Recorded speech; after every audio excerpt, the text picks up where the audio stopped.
Welcome to the Beyond Barriers podcast. If you're an ambitious woman who wants to dominate your career, then you are in the right place. This podcast is co-hosted by Nikki Barua, digital innovator, serial entrepreneur, author, and speaker, and Monica Marquez, ex-Googler, diversity expert, and senior corporate leader. From inspiring stories to cutting-edge strategies, you'll learn how to develop the skill set, mindset, and tool set to get future-ready fast and accelerate your success. Welcome to the Beyond Barriers Habits and Hacks Show. Do you have a career-related question that you're uncomfortable asking your peers, managers, or mentors? Well, we're here to address your questions. Our fear of being perceived as inadequate prevents us from asking, but it causes us to pay a high price in every aspect of our lives, in lost income, slower career progress, limited access to leadership roles, and potential risk to well-being. So learn to ask and start by asking us. So here's a question we get from many of our listeners. How do I negotiate? Well, what strikes me about that question is what it's not saying. The question isn't how do I negotiate for what I want or how do I negotiate for more? It's simply asking how do I negotiate? And to me, the underlying subtext in that is should I even negotiate? Mm-hmm.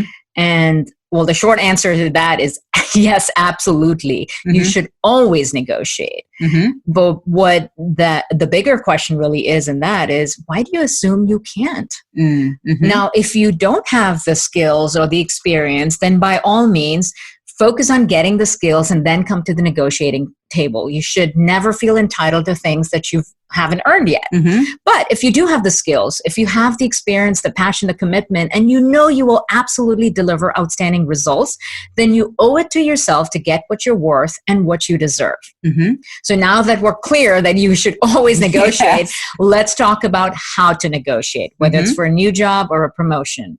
From a corporate hiring perspective, Monica, you've been on the other side of the table. Mm-hmm. I'm curious to hear your perspective about negotiation in these circumstances. What have you seen? Well, I mean, I can attest to this. And I remember wondering, if what I was experiencing was true. So I remember doing some research and I was astounded by the research that I found. So I want to share some of these statistics to show people that this can be detrimental to your career if you don't negotiate.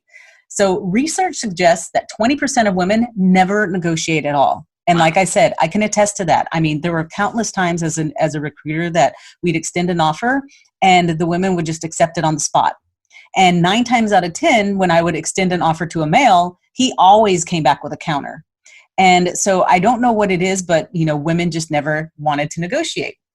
Now, here's the startling research and the numbers.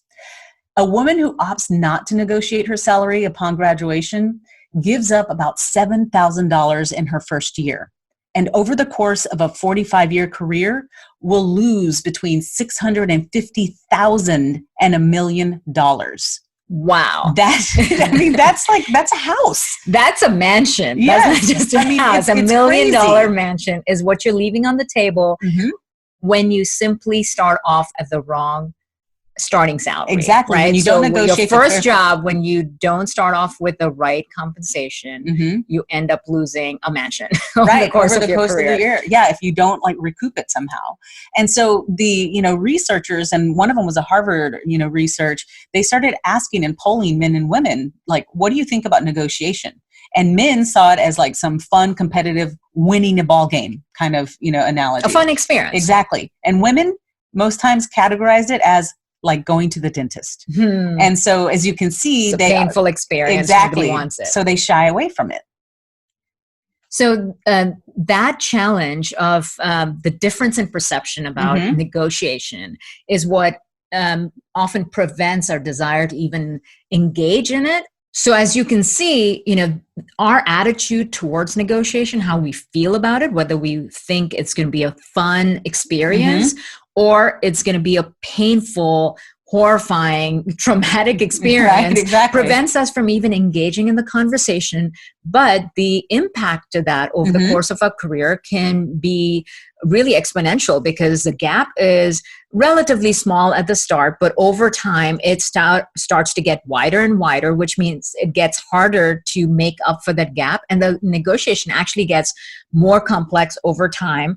And that makes it even harder for us to make up that gap. So I think that's the key takeaway, is that start to negotiate when it's actually easier to close the gap. Right. But it's easier said than done, right? So, Nikki, you've had tremendous success as a negotiator. And by that, I mean not just negotiating salaries, but you are like a professional negotiator, that you've done it as a profession, right? So, what are some expert negotiation tips that you would share with our listeners? Well, negotiation is a very deep subject, and it takes years of mastery, especially if it's your profession, right? So there's people whose literally their job titles are expert negotiators. So we're not going to dive into that, but there are absolutely certain things about negotiations that would be helpful to anyone in any situation, not just when it comes to compensation or jobs, but in general, a mindset about negotiation. So let's talk about some of those myths. What are, some of those myths about negotiation? Well, myth number one, negotiation is about conflict. Yeah, that's a good one, because when you think of it like conflict, it automatically brings up discomfort and fear and anxiety around that. Because you don't know what you're getting into. You're afraid that you're going to hurt someone or upset someone. And you literally, you have no idea what to expect. So you often then avoid it. People tend to avoid conflict. Absolutely. And so if you think negotiation is conflict, you're going to avoid negotiation altogether. What I would recommend is reframe negotiation as being about discovery and about alignment. So think of it just as a discovery process. Think of it like dating. When you go on a first date, you really don't know anything about the other person, but you start to get to know them by asking questions, by being curious, by being open, and understanding what's important to them. And so think of it simply as a process. And all it is that they're discovering you, you're discovering them. So reframing negotiation as about discovery, not conflict, is the first step. Right. Okay. That makes total sense. So myth number two, let's debunk this one. Negotiation is about taking. Yeah, this is another big one, because when you think of negotiation as a zero-sum game, that it's all about winning or losing, and if there's more for me, there's less for you. For most women especially, no one likes to be selfish or be a taker. So what are you going to do? If you think of it like that zero-sum game, you're going to focus more on giving and thinking that it's all about giving. So you're hesitant to take for yourself. Well, I want you to reframe that as not about taking, but negotiation is about establishing a long-term win-win outcome. And when you think about it as long-term, you have to make sure that you are establishing balance for both parties. And it's absolutely not about winning or losing. It's about winning and winning. So a common example might be that you're afraid to negotiate what the kind of compensation that would really make you happy and fulfilled in the work that you're doing. But you don't ask for that, and you just leave it on the table. You accept the job, and now you're simply resentful over time. As the job gets harder, more is demanded out of you. All that's going through your head is, I can't believe I'm doing it for this amount. I'm upset, and before you know it, you're already looking for the next job. Think about that. That's not helpful to your employer. Instead of focusing on the job at hand, you're busy shopping around for the next thing. And it's not good for you either, because instead of giving your best, you're in a state of resentment. So that's a lose-lose outcome. Instead of a win-win outcome being, have that conversation, even if it makes you uncomfortable, so that you can get what you want that will allow you to focus on giving your best. And it allows the employer to ensure that you are in an environment where you feel valued. That makes total sense. Well, then I would say myth number three is one that I think a lot of people get hung up on, is that negotiation is about money. So negotiation is not about money. Mhm. Negotiation is about value exchange, Right. whether it's on a new job or a promotion or whatever it might be. Don't just think of negotiation as all about your salary, right? Mhm.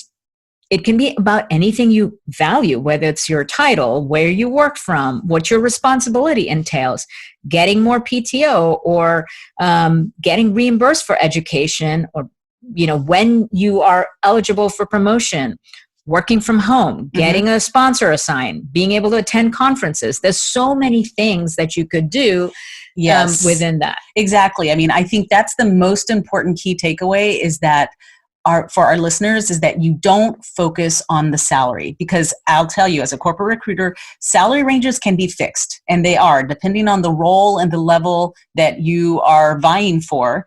There's going to be a fixed salary range, and so there is a cap on it, right? But always know that the first negotiation that they put out there, the first offer, there's wiggle room. So you should ask for more on the salary front.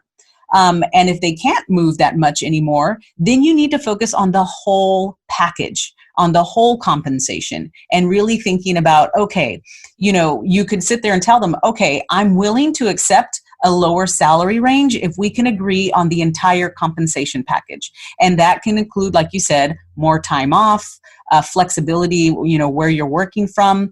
It could be commuting allowance. It could be anything from, I need to hire an assistant. Will you give me a head count for that? I need corporate housing because I'm relocating. I need relocation and maybe at least 3 months of corporate housing. I mean, that could save you thousands in the first 3 months of rent or something. So it's those types of things that aren't necessarily a monetary value, but in the end, you will benefit from that regard as well. Yeah, so it simply comes down to what is important to you, what do you value, and then what does your employer value, what does that organization value, and getting aligned on that value exchange.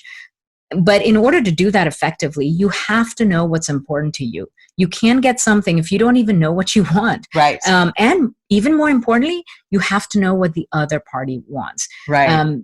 If you can deliver what they want, then you have a shot at getting what you want. That's how it becomes a fair exchange. So the next time you're in this situation where you're negotiating for a new job, and you're in this conversation where they're asking you, well, what did you get paid last? Or what do you expect? What's your, salary expectation?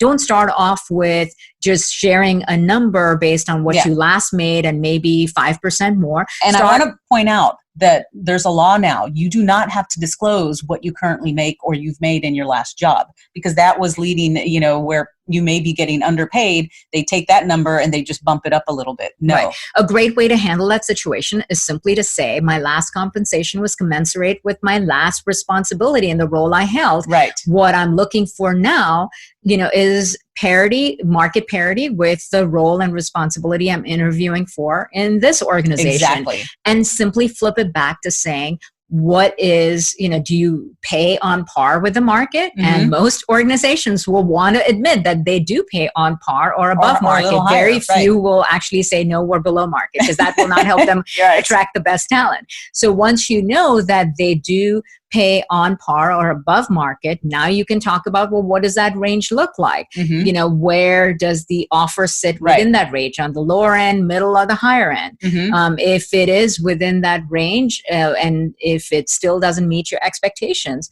then bring up the conversation about, let's figure out how to make the entire package something that compensates for the deficit on the cash component side. What else is important? But in order to even have that conversation, you have to go in prepared with knowing all the things that are important specifically to you, because there's no one size fits all. For someone, education credits might matter more. For someone else, flexibility and more PTO might matter, right? So go in with that list and figure out how you can get to the bottom of a value exchange that's truly, right for you, but also makes the organization feel like it's fair for them too. Exactly. So the key takeaway is that negotiation is a discovery process to get aligned on value, so you can ultimately establish a long-term win-win partnership. And the more prepared and thoughtful you are in solving for their needs, the more likely you are to have a successful outcome. That's awesome. Okay, everyone. So share your comments and takeaways on our social media channels.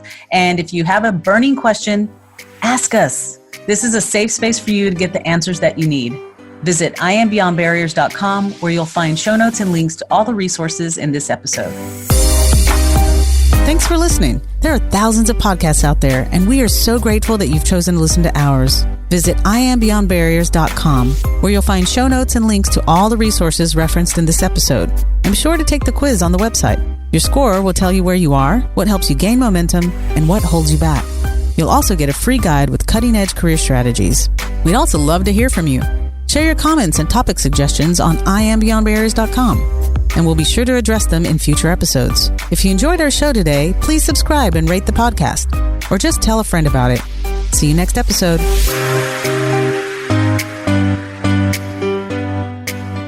What if you could figure out exactly how to rise up faster in your career? Instead of wasting time on trial and error, imagine being able to pinpoint what's holding you back, where to focus your effort, and how to get results quickly. That's exactly what the Beyond Barriers quiz is designed to do. You'll get your personalized score based on 25 essential elements to accelerate career success in the digital age. And you'll get a free guide with cutting-edge career strategies that'll help you understand how to gain momentum and dominate your career. The Beyond Barriers quiz takes just a few minutes, but it'll save you months of frustration. Go to iambeyondbarriers.com/quiz and take the quiz today.